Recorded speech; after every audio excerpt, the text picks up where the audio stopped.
Very good afternoon, everyone who are with us in this webinar today. My name is Naresh Pal, and I'm the Program Director at TCS Ion Academy Channel. On behalf of TCS Ion Direct Academy Channel and my team, I welcome you all to a life-changing session on scholarship for Indian students. This is a very stimulating topic, and we have with us a very special guest who is going to share her thoughts and expertise on this topic. Every one of us has our own passions and areas of interest that we would like to explore and excel at. On the other hand, there are only a few who are brave enough as well as privileged enough to take the roads less traveled. Would the world not be a much better place if people followed their passion rather than spending their time waiting endlessly in line to feel worthy of what they are doing or pursuing? This is what scholarships are for, a moral boosting push that can help you propel yourself into the annals of creative freedom and true self-worth in career professions. There are numerous ways in which scholarships have been tailored for the purpose of ensuring that each student may avail this crucial push during their educational journeys, depending on their personal aspirations. Importance of scholarship is a phenomenon that needs attention not only among students but also stakeholders of society, which have the ability and the responsibility to provide for societal development. So, in this session, we have invited a distinguished expert to talk about available scholarship for Indian students to help them excel in their respective career. It's my pleasure and honor to welcome and introduce our guest speaker, Ms. Damini Mahajan. Damini Mahajan is the co-founder of CEO of WeMakeScholars.com, an organization funded and supported by the Ministry of IIT, Government of India. WeMakeScholars is a free service platform for helping students with scholarships and education loans for their abroad studies. In terms of education loans, the platform has been working towards easing the loan process and reducing the processing time by engaging with government, banks like SBI, Bank of Baroda, Canara Bank, and others. At the same time, helping students with loans from private banks, NBFCs, and international lenders by improving the transparency of loan terms to students. Having helped more than 70,000 students on one-on-one, Domini and her team at WeMakeScholars aims to take support service to all the study abroad aspirants, as funds shouldn't stop anyone's dreams. Prior to launching WeMakeScholars, Damini had done her master's from University of Sheffield, UK. Her education was funded under the Developing Solution Master Scholarship. Damini is also a gold medalist in her bachelor's and won the Outstanding Student Award from Vice President of India. She was the speaker at TechCon 2016 at Silicon Valley, San Francisco in the social entrepreneurship segment. She was also covered in the Asian Entrepreneurs magazine in the Women on the Top in Tech, a global series of women founders, CEO, and leaders in tech. So a very warm welcome, Ms. Damini. Yeah, thank you, Naresh. Thanks for this wonderful introduction. It's my pleasure to be here, as a part of this session and share my experience of, how I could get a full scholarship and, with the viewers so that even they can utilize that knowledge and create a path for themselves. So thank you very much for inviting me. Thank you, Damini. So I would like to kick off this session by asking a question. Ms. Damini, Yes. for the benefit of our viewers, could you please tell us what kind of scholarships are available for Indian students and who are the providers of these scholarships? Okay, sure. So, Naresh, broadly speaking, there are three kinds of scholarships. Okay, so the first one are need-based scholarships. So, those are given based on the financial need of the family. So, if the family is not able to support the education, so that's when these scholarships comes into picture. These are called as need-based scholarship. Yeah. So, as a kid, I always used to think that these are the only scholarships which are given when your family is not able to support you. But I was wrong. Okay. The other kind of scholarships which are the most common are the merit-based scholarships. So these scholarships do not look at your financial background. Those are given entirely on your merit, what kind of academics you have and what kind of extracurricular you have and all those things. Yeah, so these are called as merit-based scholarships. And the third and the last category is the special scholarship. So these are given, based on for a specific area. So, for example, someone wants to study masters in sports management. So, there are sports scholarships which are given to encourage, people who were good in sports, right? And it can be, a scholarship which is a special area for, let's say, cancer biology. So, some foundation is giving that because they have some, let's say, some soft corner towards cancer research or any such thing, and then they are giving a scholarship for cancer biology, for example, right? So those are called as special scholarships. So broadly, these are the three kinds of scholarships that exist. Yeah. And now when we talk about, of course, this session is primarily for overseas scholarships, but let's say if I talk about scholarships to study in India, those are generally the need-based scholarship. Yeah. So those are given based on the financial background, or those are, mostly linked with the caste also, let's say SC, ST, or, minority scholarships. And most of the scholarships to study in India are given by Indian government or some of the CSR, foundations or so. But now coming to the abroad or overseas scholarships, most of the scholarships you will find when students are looking to study overseas will be the merit-based scholarship. Yeah. So because of course the need is something which, let's say, a foreign university cannot analyze of your family in India or in Indonesia or any other country, right? So most of the scholarships they provide are based on the merit.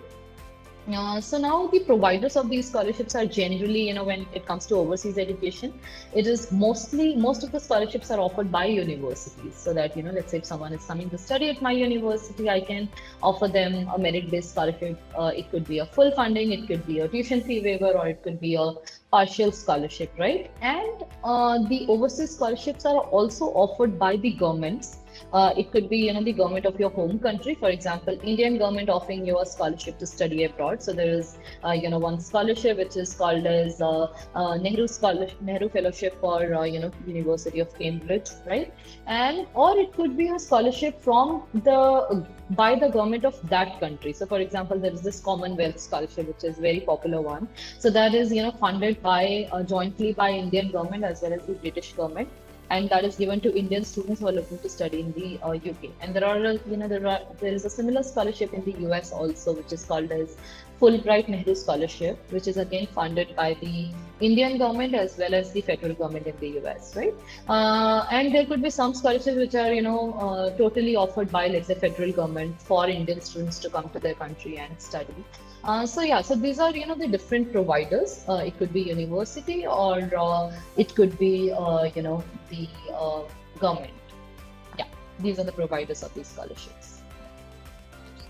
Damini, I understand. I mean, Ministry of External Affairs, go for CSR, that means Common Wealth Scholarships.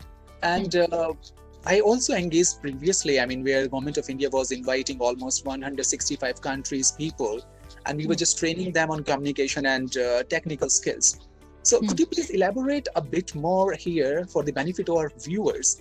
How can they apply for, especially for the Commonwealth Scholarship?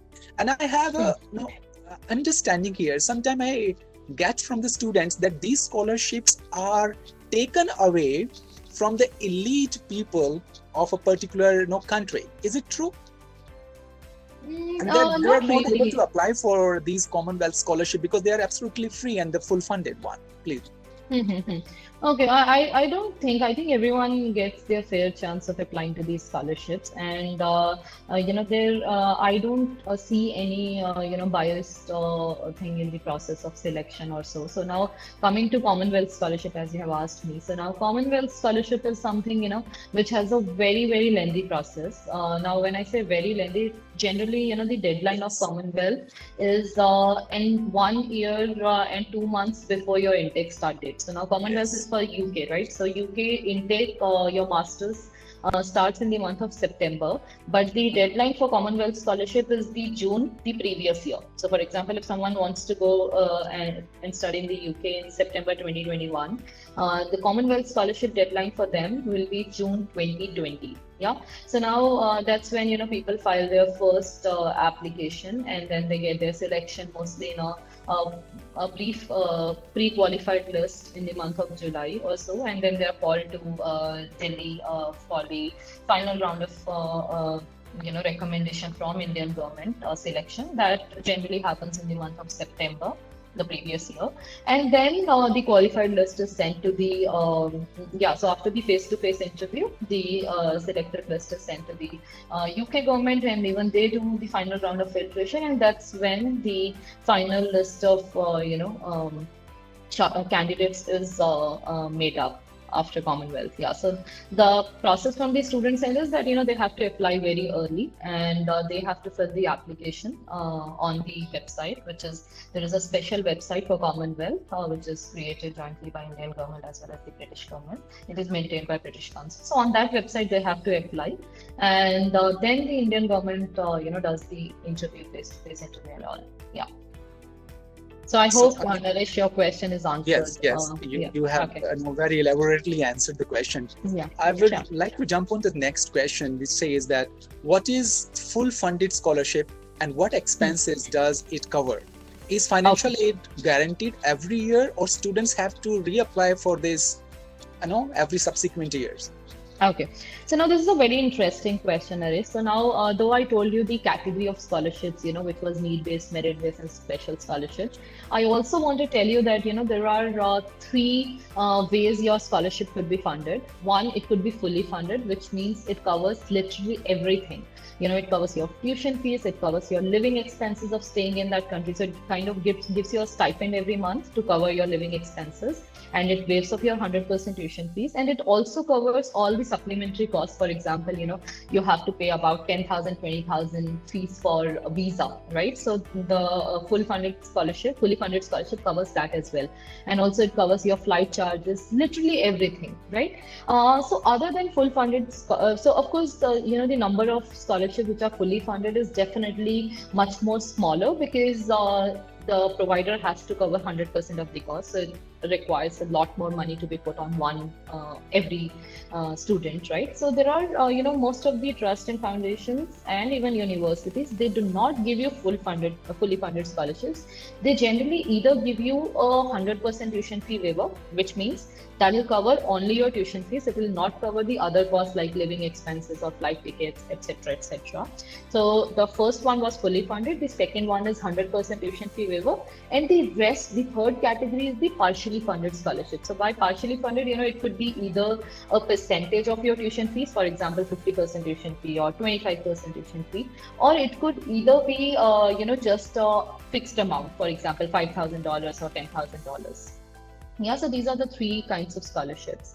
Yeah, and what you asked me is that, is the funding continued every year? So what I want to answer there is that, if you get a fully funded scholarship, so for example, the Commonwealth is a fully funded scholarship, Chevening is a fully funded scholarship, Fulbright in the US is a fully funded scholarship. So most of these scholarships, it continues automatically for the next year as well. So for example, if you're going for a 2 year course, it just doesn't fund you for the first year, it continues for the second year as well.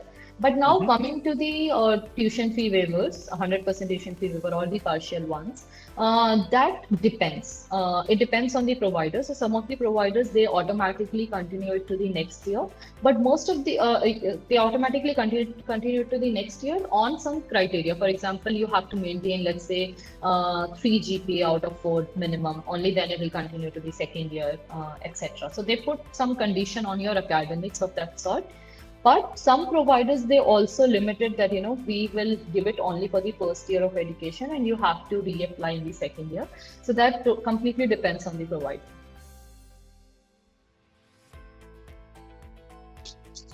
Okay. Thank you, Damini. Though we have started getting the questions from the audience, but I would like to pronounce once again, audience, please do post your questions. Once you post your questions, please do mention your name and city's name so that we can contextualize the question and ask Damini. Before jumping on to the question from the audience, I have a question, and that relates to one of the audience question, and this kid studies in 4th standard. So I put my question and then you can answer. He says, how do students get to know about these scholarships? Okay, yeah. What is the source? So I think, Naresh, that's one of the very, very important part. If I would have been attending this session as a student, maybe 10 years back, that is the same question that, that would have come to my mind also. So see, when I was looking for scholarship for my master's back in 2012, 2011, I would say. The most difficult part was how to find scholarships, right? So everyone says that, hey, there are so many scholarships out there, but how do we come to know about that? So I think that's why, that's where my, initiative WeMakeScholars is completely focused on. So after, I went through, to share, some details with you, I went through almost about 500 scholarships. And I could find about 40 which I was eligible for. Now, to find these 500 scholarships, it took me, probably months of work, going through different websites, going through university websites, going through ministry websites, and making a list of scholarships which you are eligible for. And I applied to about 40 scholarships, and finally I could get one. So now when I started WeMakeScholars, the main agenda was that, I don't want students to spend months in, coming up with a list of that 40 scholarships. I want them to, get that list of 40 scholarships which they are eligible for very easily, so that they can spend those months of time on applying to scholarships rather than finding it, right? So when, I had to go through 500 and come up with a list of 40, I don't want users to, spend time on that. So I think that's where, the whole foundation of WeMakeScholars lies in. So we made this platform, WeMakeScholars.com, where there are 26,000 scholarships listed, and all these scholarships are very easily, you can easily filter it based on the filters which are given. Which country are you planning to go to? What is your nationality? Are you going for undergrad? Are you going for masters? You can just put those filters, and you will get the list of scholarships which you are eligible for, so that searching time reduces. And so that's my answer. So you can find those scholarships on WeMakeScholars.com, because we list most of the, almost we try to cover at least 90% of the available scholarships. You will be able to find it on the platform. Okay, so there is another question from of the audience, and she is Tanvi Patel. She's a final year student from BP Hum, student at SVKM. Dr. BNCP Mumbai University. She is asking, she has enrolled herself at Northern Eastern University, Boston for MS in Biotechnology, fall 2021 intake. So she wants to ask you that, could you please highlight the process and amount and the eligibility for her receiving an overseas scholarship? Sure. So, Naresh, I want to discuss one more thing important here before answering this question. That is about the timeline of the scholarship. Yeah. So now, Tanvi, as you mentioned, that she's going in fall 2021, which is less than 6 months away. I would say it's only 4 months away. So most of these scholarships, what students apply for, has to be applied. So if it is a fully funded scholarship, let's say Fulbright is there in the US, the deadline for that is 1.5 years before the intake. Yeah, so the deadline is generally May every year for the next year intake. So for example, someone has to go in fall 2021, they have to apply for that scholarship by the month of May 2020. And most of these fully funded scholarships, be it Commonwealth, be it Chevening, or be it any other Rotary Peace Fellowship, most of these scholarships do not require admission letter. Yeah, so I think that's the most common mistake people make, is that they wait till they get admission and only then they start thinking about scholarships. So you need need to understand that you can apply for scholarships without having an admission letter, because these scholarships, fully funded scholarships, are not given based on which university you get admitted to. These are given based on what you have done till now, what kind of academics you have, what kind of extracurricular you have, what kind of research, if it is a biotech kind of area, what kind of research you have done, all those things. Yeah. So now, coming to Tanvi's case, who's going to Northeastern this year, what I would like to suggest is, Tanvi, it might be too late to apply for a scholarship, because neither the fully funded scholarship or the tuition fee waivers, the deadline for that is generally, I mean, most of the, like all of the scholarships will close at least 8 months before the intake start date. So you will not have any scholarships left for fall 2021, but you could definitely look at the other ways of funding. For example, as soon as you go to the campus, you can apply for a TA or a RA position, so which is teaching assistant or research assistant. These are kind of on-campus jobs, which most of the TA positions, they also waive off your tuition fees and they give you a stipend to live there as well. So which is those are kind of scholarships which covers your tuition fees as well as your living expenses. So you can start preparing for that while you are in India. You can reach out to some professors saying that you want to assist them and you want to work with them as a teaching assistant or as a research assistant. And when you go to the campus, you go and meet them. Generally, I have seen people who are aggressive enough, or they are those who are putting effort. They do get TA or RA position. They are able to secure that within 1 to 2 months of landing in the campus. And once you get that, it's going to be almost like winning a scholarship, because it covers most of your costs. Thank you, Damini. So in the same line, there is another question from Suraj Iyer, and he's from Mumbai.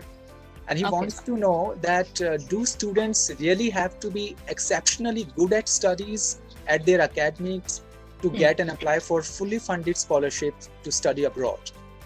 Okay, sure. I don't think, I think that's a very common notion which people have, that do we have to be very meritorious. When I talk about merit-based scholarships, people think that merit-based means it is definitely going to be all 9-pointers or 90% holders who are going to get this. I'll just give you one example. So me and my co-founder Arjun, both of us, we have studied in the UK with a full scholarship. So first we applied for Commonwealth Scholarship. So I had 9 GPA in my graduation, undergrad, up to 6th semester when the Commonwealth applications were filling. Whereas Arjun's GPA was 8.2 in his BTech.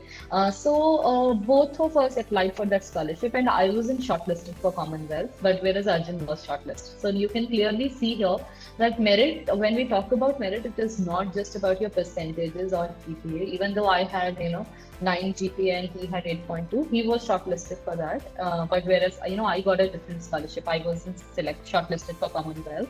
So the reason there that comes into picture is, by the time it was 6th semester, Arjun had a lot of research publications. So we both were applying for biotechnology, and research publications is very important part when you are studying in bio or chemical kind of field. So he had 2 research publications where I had none. So that's where it helped him. So after this Commonwealth shortlisting happened, I started focusing on research publications, and I think that's what added value later when I was able to get a scholarship. So I think it is not just about your percentages, it is also about what else you have done in your career, what kind of internships you have done, what kind of research publications you have done. So it is not just about your 10th, 12th and degree percentage. Yeah, so that's what we mean when we talk about merit. Yeah. Thank you, Damini, for that insightful response. So now I would like to ask you a question, as many questions are coming up, and that question relates to that.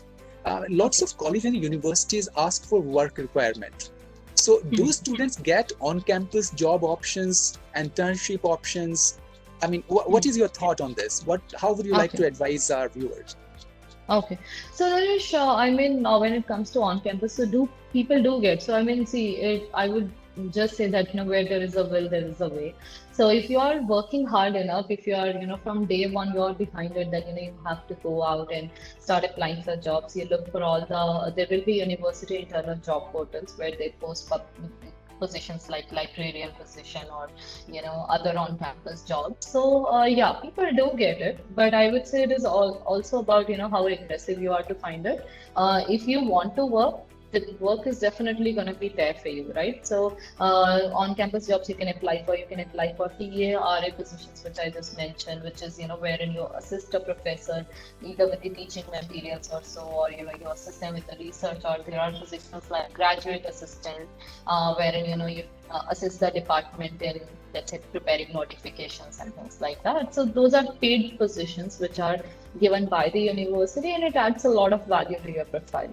So yeah, so people do get these positions. And when it comes to internships, so many of the courses have this requirement that one semester you have to do a co-op or an internship. So that is kind of easy to get, but part-time jobs is something you really have to work hard to find it. And also once you get it, you have to work hard to maintain it, because you'll be studying, you'll be doing your assignments side by side. So yes, but yeah, it's not difficult to find those positions, Naresh. So I mean, it's easy to find on campus Yeah, job. yeah. I mean, yeah. So you can definitely get it. So yeah. So now my next question, I mean, could you please walk us through a little bit on the documentation process and profile? How much time does it take generally? I mean, from Okay. end to end? Yes, please. Okay. Sure. So, Naresh, I think timeline, as I just mentioned, some time ago, also is the most important part of the scholarship. So, what I would, the timeline should be framed in a way that as soon as you start thinking about, studying abroad, you should start looking for scholarships. Most of the fully funded scholarships, as I already mentioned, their deadline is like 1 year, 2 months, or 1 year, 3 months before the intake start date. So, these are generally, May, June of this year will be the deadlines for the next intake, which is fall 2022 intake. The Fulbright scholarship deadline is on, I think, 15th May, and Commonwealth deadline is also in the month of June. So that's why students should prepare in advance. By the time it is November or December, most of the scholarships, even the partially funded ones, their deadlines will be coming to an end for the next year. Yeah. So I think that's the timeline. So how it works is people, first apply for the scholarship, and they do not need an admit if you're applying for a fully funded scholarship. Until unless it is a university-based scholarship, you won't need an admit for that. So they will just ask you, your 10th scorecard, your 12th scorecard, your bachelor's, and your extracurricular, what kind of internships you have done, what kind of research papers you have, and a lot of essays. So most of the scholarships ask you to write so Commonwealth application had, I think, 5 questions which I had to answer in 200 words each. So the questions will be something like, if it is a government scholarship, they will ask you, they'll put questions like, hey, how do you think this scholarship will help you in developing your country once you come back, and how do you think you're going to contribute back to the nation once the nation funds you for a thing like this. So those are the kind of questions which they ask you to answer, and each of these questions will have a word limit of about 200 to 500 words, and they'll be generally like 2 to 5 questions. Most of the scholarships I applied to had only 2 questions, but some of those has like up to 5 questions. So students fill in those questions, and after that some of the scholarships have a face-to-face interview. Some of the scholarships, they just decide based on the questions, the answers they have given. They don't even do any interview, they'll just decide based on that. Some have 2 or 3 rounds of interview, telephonic interview, face-to-face interview, and etc. So yeah, so after you apply for this, generally the processing of these scholarships will be like, it will be taking for the university or for the foundation or government about 6 months to declare the final results, because it's a multiple level of screening. So they shortlist some, and then they do face to face, and then they shortlist, and then further rounds, and finally once it is decided, then they start processing your payments and your fees and everything. So it's overall a 6 months long selection process. So there is another question which has been asked by Prashant Mukhmala. and it is about the Okay. finance. So I want to just club this question with my question. So how much Mhm. financial aid do students get from banks, and how Okay. seamless is the process of receiving money from the available banking institutions? Okay, sure. So one thing I want to clarify here is that, unlike scholarships, the money you take from the banks that you have to return. Yeah, so scholarships is like, it's your money. Once you get it, you don't have to return it back to the government or to the university. But whereas when you get money from banks, that is in the form of education loans. So which means you Yes. have to pay it back, right? So now, coming to the quantum of the money, so there is no limit on that, Naresh. So we have, processed applications of, there was recently last week there was a loan application of 2.2 CR wherein, the student was going for his undergrad to the US and he required that kind of money. Or there was, another student going to Harvard Business School for MBA. He also required 1.8 CR. So there is no limit on that. It all depends on, the profile of the applicant, the profile of the co-applicant, and some banks require a collateral security. So government banks will generally ask for a collateral in the form of house or some kind of mortgage. But there are other banks like private banks and NBFCs, they do offer loans without any collateral security. So those factors also comes into picture. Now, as you told me that many of the students watching this session might be undergrad students, like students who are looking to study undergrad. So if you want a loan for your bachelor's abroad, in that case, you will have to put a collateral because for bachelor's, unsecured loans are not given. But when it comes to masters, people can get loans of up to 70, 75 lakhs without any collateral security. But if they want to go beyond that, then they'll have to put a collateral. Yeah, that's the quantum. Yeah.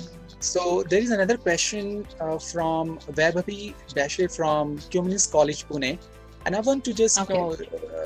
club that question, which is from Mohammad Jashin Khan from Mm-hmm. Hyderabad. He says that he is a student of Jawaharlal Nehru University College. Mm-hmm. So with that question, Vaibhavi is asking that she is applying for the universities in the USA for the tech management roles, project management, Okay. and etc. For Okay. fall Mm-hmm. 2022. Since she is a Okay. student with average marks and a lot of extracurricular activities, are there any specific scholarship she can apply for, or just Jisan can apply for? Okay, sure.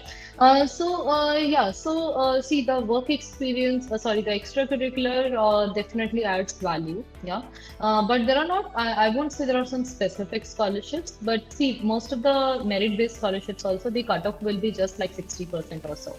So that's why, I tried giving you that example that, Arjun had 8.2 and I had 9, but he was shortlisted and I wasn't for Commonwealth, right? So it depends. Your extracurricular always adds value to your profile. Of course, your academics shouldn't be low. It should be, kind of average, which I would say, around 75 at least. If it is lesser than 75, you kind of, there are, see, what you need to understand is whenever we talk about merit-based scholarship, it is not like, where you stand. It also depends on what kind of students are you competing with. So I'll just give you an example. So let's say if I am the scholarship provider and I want to offer scholarship to, let's say, 100 students, right? And I get 1,000 applications for that. So what I'm going to do is, generally, if it is a merit-based scholarship, I'm going to take the top 100. The top 100 will not always be based on the percentage, but also based on the what kind of extracurricular they have done. Now, the other 900 might be good, but those are not as good as the top 100, right? So are you getting my point? So it's always a relative Yes, thing. It is not yes. like, how good you are. It is about what kind of competition you get. So for example, let's say if I have to give 100 scholarships and only 100 people apply, everyone is going to get it irrespective of their profile, right? So I think that's what I would say, that your extracurricular, please try to build your profile as per that. Try to have relevant experience, not like participating in cultural event when you're going for chemical engineering. It doesn't align, right? But let's say if you have done an internship in chemical engineering, or if you have done if you have published a paper, or if you have done something related to that, or some extra project related to let's say your course of study, and you can put it very smartly in the scholarship answers what you are writing. it definitely adds value. See, everything is about the story which you tell at the end of the day. So when you're writing your scholarship essays, you have to fit in your extracurricular into your profile, and that's what the person who's reading it is gonna look at it and decide whether you are the best candidate to get that scholarship or not. You are not gonna be rejected just because if your marks are lower than other people. Well, Damini, well said, and you have rightly, explained each and everything in great detail. My only challenge to ask you on behalf of my viewers, you ask about the process and presentations. Most of the time they process their papers and it takes time to 3 to 4 months or 6 months. They have to write really exceptionally good so that they stand out. So what about the face-to-face interview or telephonic interview? I mean, what is your advice to the candidates, to the viewers, how they can do better and compete at international level to get and snatch one scholarship? Over to you. Okay. Yeah, sure. So now when it comes to interview narration, it's the exact same thing. So what the story, what you write in your essay. So for example, I give you an example of Commonwealth had this question, in the form that, how do you develop your country once, we fund you for this course and you come back to because Commonwealth has this condition that, after you study in the UK, you have to come back to India and work here at least for 2 years. So, so they asked me that, how do you develop it? How do you contribute back to the nation once you come back? So I, of course, put my views there that, how do I feel that, this education is going to help me and what kind of expertise I'm going to bring back to the country. So when the same question comes in the interview, right, I have to live by the same story. I have to tell them the same thing that, whatever question they ask me, it should have aspects of whatever I have written in the application form. It should seem like a flow. It shouldn't be very. Again, I would tell you one thing that even when people prepare for UPSC exams also, they always they have been taught this thing that there are certain points which you have to bring it up in the interview, irrespective of what the question is, right? So if you know that I have to talk about that, this is how I can develop the nation. Even if they don't come to you with that question, you have to bring in feeding those elements somewhere in between in the line, so that you're able to convey whatever were the best highlights of your profile and you're able to fit it in irrespective of what questions you're being asked. So that storyline you have to live by, and I think that's the only interview tip I would give. And be very natural, don't try to lie. So I think the story, what you make in the application form, you have to say the same thing. You shouldn't try to show a different aspect of you when you are in the interview, because the interviewer is going to find it out that probably you were lying either on the application form, or are you lying now, or either you're lying right now. So yeah, so make sure you have the same wording and the same story. So, I mean, Damini, I understand you rightly pointed out that, presentation on the written part, how you write, how you present. So do you advise, now there are many online facilities are available. People can seek help from there, how to write, how to present. So would you like to advise, or, students or the viewers should come out naturally? What is your intake? Yeah, sure. So see, whenever you're writing, even if you have to sound natural, it's still it needs to have a structure. The story should have a structure. So that's why a lot of people either you learn something. There is so much material available online where you can learn how to present your profile in the right most way, or some people even seek paid help, which I think isn't required. So you can definitely learn what is the way to present your profile in the best way. So be natural, be genuine, but you should also have a very clear structure. So you shouldn't be like starting somewhere, and it shouldn't be haphazard, because I have seen people writing, because even on our portal we do accept applications. Some of the scholarships have given us the responsibility of coordinating the whole process. So when we receive those essays, we see that people just start somewhere and end somewhere. There is no flow into the story. So of course, even though you are very honest, even though you are very genuine, you have to write it in a proper format so that the readers should have a very smooth transition into, okay, this is where you were born, okay, this is why it happened, and this is how you got interest into this area, and that's why you think that masters in this program is going to help you. So I think that flow is very important, and you definitely have good writing. I think that's one thing which I would definitely tell everyone. You might not be from English literature background, you might be an engineer and may not be having very good content writing skills, but when it comes to getting a scholarship, your writing skills is one of the very, very important point, because the person on the other side is not seeing you. He doesn't know how good you are technically. A university in the US is just gonna read what you send them as part of the application. So if the language there is not great, or if you're not able to present yourself in the right way through those words, they're not going to know who exactly you are. So writing skills is very, very important part of the whole process. Yeah. So could you mention a bit here about the IELTS and TOEFL? I mean, do these universities look for these scores? Yeah, sure. So, Naresh, I mean, for none of these scholarships, they are not gonna look at IELTS or TOEFL. So they do have these cutoffs for the university admissions. But when it comes to scholarships, IELTS or TOEFL score is not a criteria. It is not. There's no cutoff of that with respect to scholarships. So yeah, so that is just purely your academic merit and the extracurricular. Yeah. So could you please, speak a bit about the language barriers and other issues students have to face once they just fly? Yeah. Okay. Sure. So yeah, I think that's why universities try to ensure that you do not you don't feel alien when you land up in their university, and you interact with students from that nation. So that's why most of the universities will have a language test. So when if you're going to an English speaking country like UK, Australia, US, Canada, they have IELTS or TOEFL tests based on which they decide whether you'll be, at least you have decent English level that you'll be able to understand the classes. If you're going to Germany or other European countries, they generally, let's say France you need a French certification. If you're going to Germany, you need a German certification.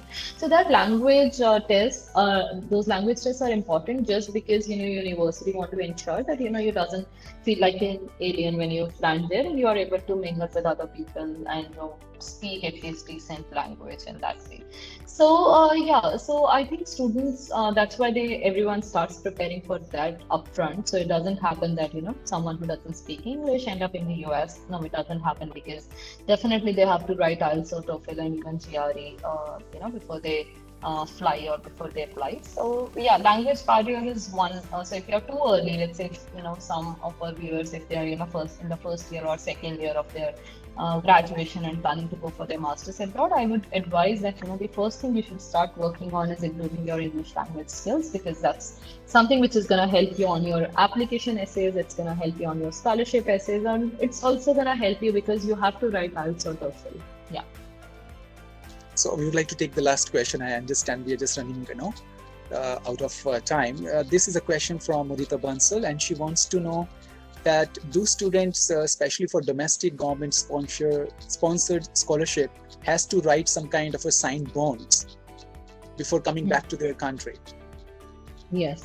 Yes. So that's what I mentioned about the Commonwealth Scholarship. So Commonwealth Scholarship has this condition that as soon as you finish your course, within 4 months, you have to leave UK and you have to come back to India, and you have to work in India at least for 2 years. Fulbright Scholarship has similar conditions, wherein once you complete your course over there, they give you about 3 to 4 months to do some internships which you might want to do, and then you have to come back to India. So yes. So if government is funding you, you have to understand the intention of the government. They are not going to fund you to promote brain drain, right? So they are not going to send the best of the candidates by giving them a scholarship to another nation to develop that nation, right? So government also has its own, selfish motive in that. That if they are funding you, they want the best of the brightest of the minds to get that scholarship, go abroad, get expertise, and come back to your country and contribute back to the nation. So yes, most of the government scholarships has this condition wherein they will ensure that you come back. Yeah, so you have to sign a bond with them. Yeah. Thank you, Damini. Thank you very much for taking up all the questions. I understand a couple of more questions are coming up. Viewers, we are sorry because we are running out of time. You can just post your questions on our channel and definitely would like to answer them well. So now I would like to thank everyone out there who has taken out their time to be with us today. And if you have any more questions, you can just post them on our channel and we will try our best to answer them. And a very big thank you to Ms. Damini Mahajan for taking her valuable time for this session. We really enjoyed it, Damini. Soon, thank you very definitely much. Thanks. Yes. Yeah. Soon, definitely we'll meet each and every one of you in much more insightful webinars and engaging discussion with industry leading experts. Dear participants, there is a survey link of the channel at the end of this event. Please do fill in your comments and feedback and register yourself on the channel link to view much more exciting videos. Until then, I, Naresh Pal, along with Damini Mahajan, sign off. Thank you very much, Thank you everybody, very much. and have a great evening ahead. Thank you. Yeah. Thank you, Damini. Bye-bye. Thank you. Bye-bye. Thank you.